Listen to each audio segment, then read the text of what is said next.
Në vigjilje të ditës më të rëndësishme për shqiptarët kudo në botë, 113 vjetorit të shpalljes së pavarësisë, Shkodra mikpriti mbi 200 të ftuar nga të gjitha trevat në sofrën e pavarësisë. Eventi më i madh i realizuar ndonjëherë në qytet mori vlera nga prania e presidentes së Kosovës, Vjosa Osmani, dhe ministrja për Europën dhe punët e jashtme Lisa Spiropali. Shkodra ka qenë gjithmonë një urë miqësie dhe bashkëpunimi dhe vllazërie me Kosovën.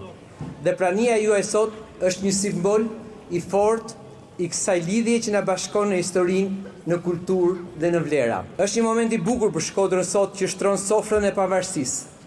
Shkodra ka qenë gjithmonë qyteti i dritës, i kulturës dhe i luftës së saj për pavarësi. Një takim që na rikthen te rrënjët, te krenaria dhe te themeli i shpirtit tonë qytetar e kombëtar. Sonte jemi në zemrën e një qyteti që nuk ka nevojë të prezantohet, sepse Shkodra prezantohet vetë me kulturën e saj të pashoqe, me humorin e saj të hollë, me muzikën që ka kaluar kufi, me traditat që kanë sfiduar kohën, e qytetarin që nuk është lëkundur asnjëherë. Nga Shkodra në Prishtinë, nga drinit e bjeshkët tona, nga liçenit e fusha e Kosovës, ne jemi një këmbë, një rrënjë, një ardhmëri. Le ta ruajmë këtë lidhje, le ta forcojmë këtë kulturë, le ta ndërtojmë këtë të ardhme që na takon të gjithëve së bashku. Ashtu si Shkodra u ngrit nga kultura, Kosova u ngrit nga sakrifica.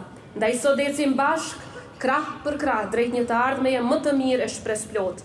28 nëntori i gjergjit ton të madh, dita e pavarësisë dhe e flamurit ton të shenjtë, si dhe një përkim fatlum edhe ditëlindja e Adem Jasharit, duhet jenë jo vetëm një ditë feste, por dhe një ditë e fuqishme reflektimi për gjithçka mund të bëjmë dhe më shumë. Sakrificat e brezave tanë, nga Ismail Qemali te Adem Jashari, të përkthehet në një të ardhme ku Shqipëria së bashku me Kosovën e me të gjithë shqiptarët kudo në botë të ecin krah për krah dhe krenar. Mbrëmja u shënua nga një atmosferë festive dhe simbolike që përçoi mesazhin e unitetit, krenarisë dhe bashkimit të shqiptarëve me urimin mirë se keni ardhur me bukë, krip e zemër. Një spektakël me drone në qiellin e Shkodrës shënoi edhe mbylljen e këtij eventi që synohet të përfshihet në agjendën e përvitshme të Bashkisë Shkodër.